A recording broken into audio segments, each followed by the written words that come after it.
Now, speaking about how to assess the directed writing, always the mark scheme will come along.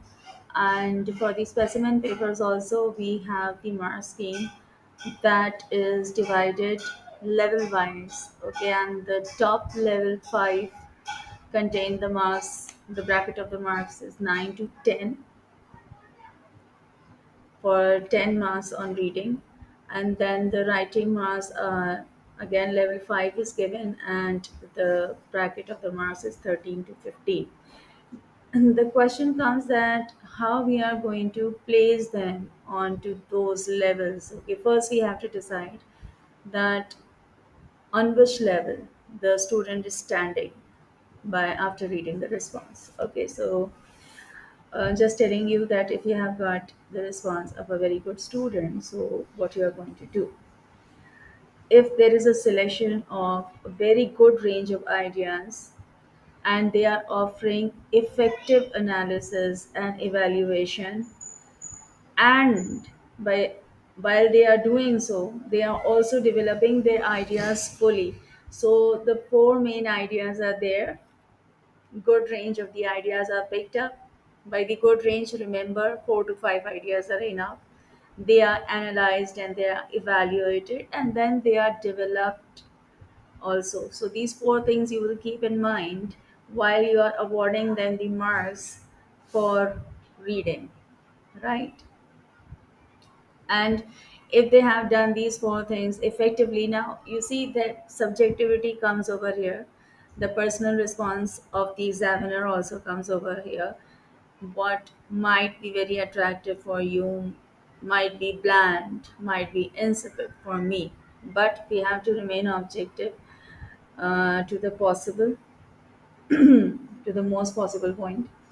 Okay, so then this is how you are going to give them the level, and then decide that if you have two papers which are which you think that okay, all these four things are addressed properly over here, then see the quality and then give them the marks. If from these four anything is missing, like let's say that if the response is identifying the sufficient ideas and opinions from the reading test, but they are offering some development, it means that they have picked up the points from both of the tests, but they have not developed it properly, right? Then limited evaluation and synthesis is there. Evaluation and synthesis is also less. There is some consideration of the attitudes or the feeling or the viewpoint of the writer that he is trying to offer. A very little consideration is there, so of course they will be placed at the lower band. And now you will see that how the student is spiraling on these things. Okay, the four things: the good range of the ideas, then the analysis, then the evaluation, and then the development of the ideas and the viewpoints. Okay, now the student, how well he has achieved that and how badly he is spiraling down will decide the level of it. Then comes to the writing. Yeah, and then you will come to the writing.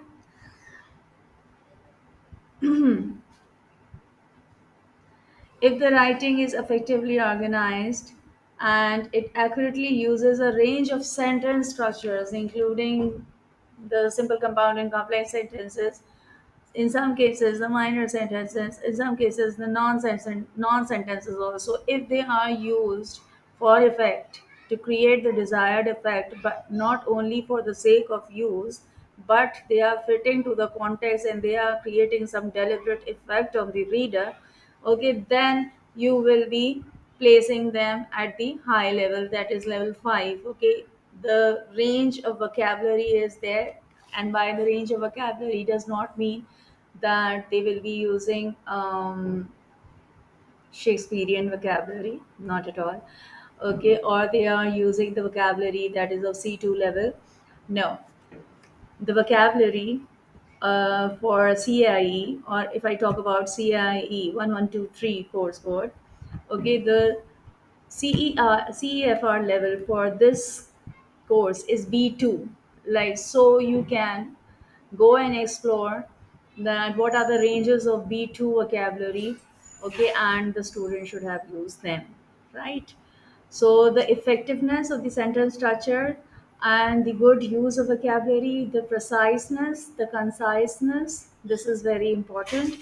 Their repetition is important. They can go for the repetition also to emphasize a point. It is all, the matter of creating an effect. The use of punctuation, everything should be spot on.